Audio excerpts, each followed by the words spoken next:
జిల్లా తుని మండలం ఎస్ అన్నవరం గ్రామానికి చెందిన 3 ఏళ్ల చిన్నారి జ్ఞానేశ్వరి అదృశ్యం కేసులో 13వ రోజులు గడిచినా మిస్టరీ వీడలేదు.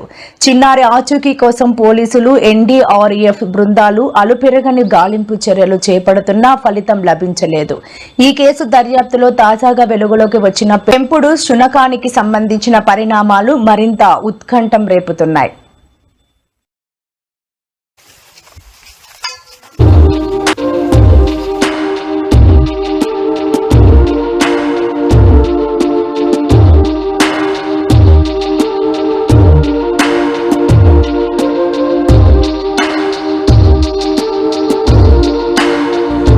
డాగ్ స్క్వాడ్స్ తో అంగుళం వదలకుండా వెతుకుతున్నారు.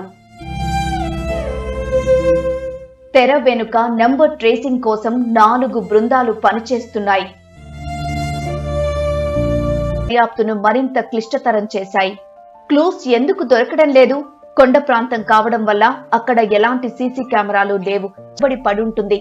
అందుకే పోలీసులు కొండల్లోని గుహలు, పెద్ద పొదలను జల్లెడ పడుతున్నారు, ఆరా తీస్తున్నారు. తండ్రి శత్రువులు ఏమైనా చేశారా? బాలిక తండ్రికి ఆర్థిక లావాదేవీల్లో ఎవరితోనైనా గొడవలు ఉన్నాయా? ఊరిలో ఎవరితోనైనా పాత కక్షలు ఉన్నాయా అని పోలీసులు ఆ విధంగా కూడా ఎంక్వైరీ చేస్తున్నారు. ప్రభుత్వం నుంచి పోలీసులపై తీవ్ర ఒత్తిడి వస్తోంది.